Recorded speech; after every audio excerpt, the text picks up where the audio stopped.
Hello, welcome to Student Hub. Today we are going to discuss on group discussion.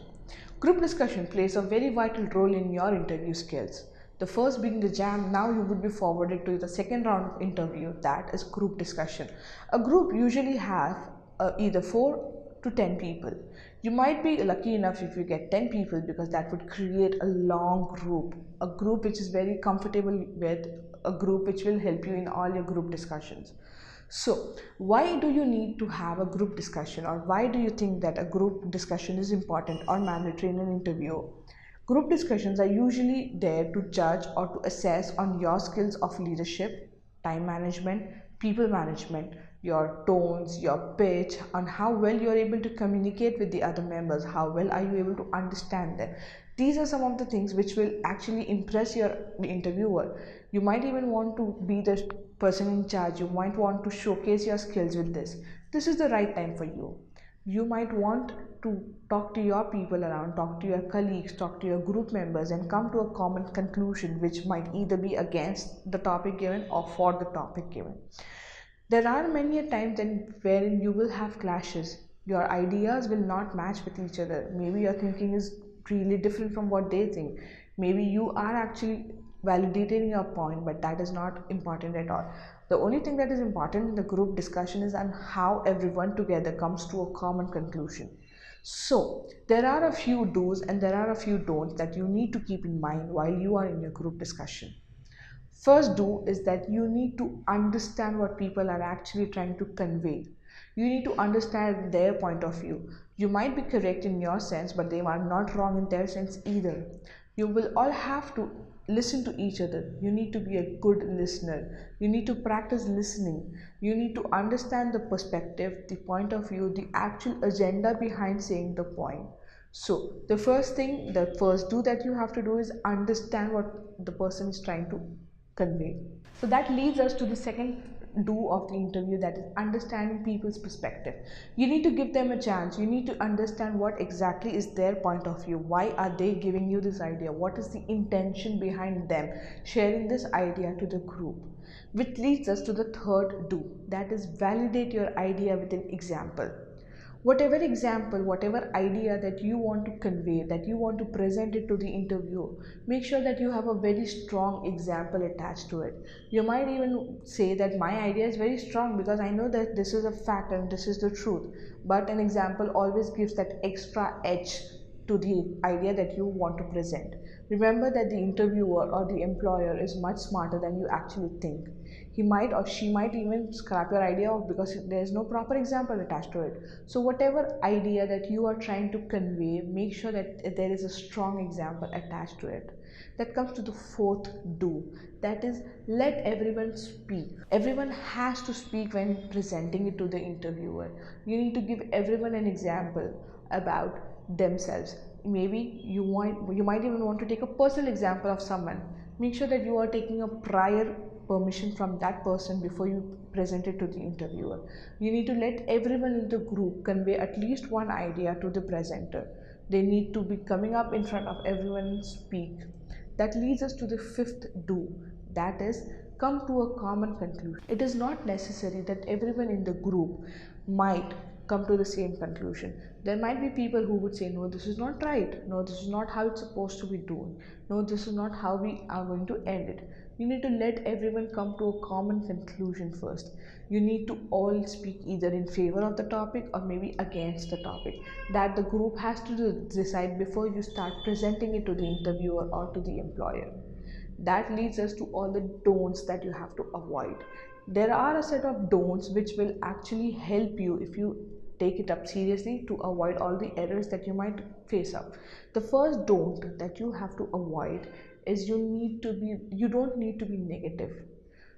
Try to use as much possible positive words as possible. Don't use negative words that this cannot happen or this should not have been happening. Wherever the word not comes or a negative word comes, it immediately leaves a negative impact on the person in front or maybe on the interviewer. The second don't is do not cut off anyone. If there is a group member who is presenting his idea or her idea, you don't need to get excited and cut him off. That will leave a negative impact on you. People might think that you're not good at people management. They might even think that you're very anxious, you're very excited, or maybe you don't respect people's feelings. These are the things that you need to avoid. The third thing that you need to avoid is cramping up the ideas. There are a set of ideas which you need to present, which you know that needs to be conveyed very clearly. So you need to be very well assured that these are the things that I'm going to speak very upon. If you crumble up ideas and you give everything in a clumsy, confused order, your presentation will not be in a logical sequence, which comes to the fourth point, that you need to be logical. Avoid being illogical, avoid being unreasonable, avoid being very sarcastic. There is a set of pattern that you need to follow. There is a set of things that needs to be followed. You need to have your presentation in logical form, one idea followed by the other, leading to the third. If you clumps up the entire idea, if you are actually confusing yourself, you're creating a mess out of yourself. You might even get lost while you're presenting it to the presenter. That leads us to the next don't, that is, do not involve people's feeling. Do not come to a point wherein you are involving people's sentiments. Do not go very personal on someone. Do not use a personal example if at all you have not taken a prior permission. This might lead to a hurt, or maybe the person might get off the topic. That leads us to the next one, that do not get carried away by the topic. Do not get carried away by the subtopics getting involved. There is a point when you would actually have the other discussions popping out in the group. There is a point when people will actually stray you away from your topic. You make sure that you are getting everyone back on track. You are not getting carried away and forgetting the main topic. If at all you are in a group talking to people, you need to make sure that everyone is on the correct topic. There is no internal talks happening, there is no internal getting carried away happening. You need to be on track, focused on what exactly you are supposed to be speaking. That leads us to the next part of the don't, that is, do not get very spiritual. Do not involve religion as far as possible. You never know the fact that you are actually speaking is true or not. You never know that the idea that you are trying to convince, what impression is it going to leave on the other person. So just to make yourself very secure and safe, do not involve sentiments, do not involve religion in it. That leads us to the next don't, that is, do not play with people. Do not let other people from other group come into in between your discussion.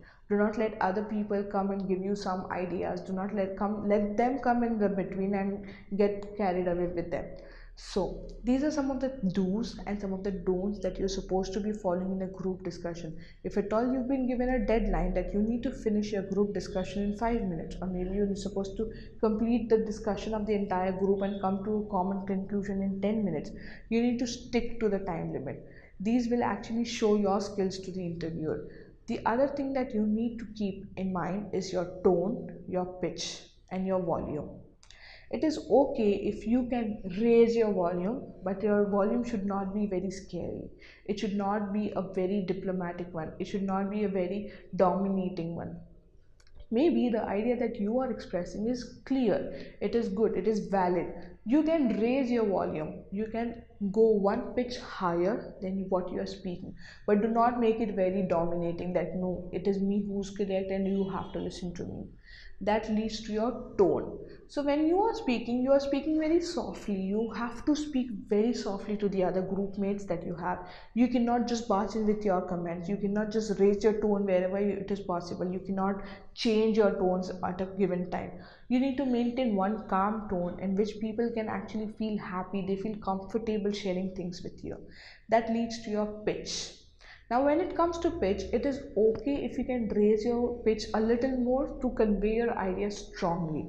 That is okay, that is allowed, and it is even necessary at times, because you know that this fact has to be put up very strongly in front of the presenter. You can increase your pitch, but don't increase it so much that people actually have to close their ears and they're like, why is he shouting so much? Because even increasing your pitch will lead to a shouting part.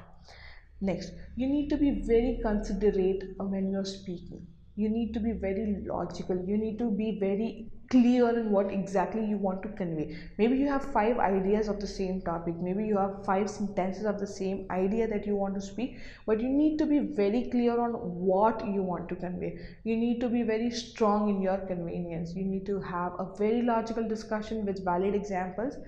Once you are done with this group discussion, the entire group will present it to the presenter, wherein you are the main person, if you are the in charge of the group, you need to take a step back and let the other group members speak first.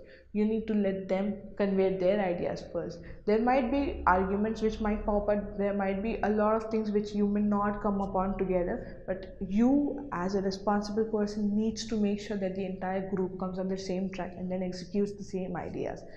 Happy group discussion.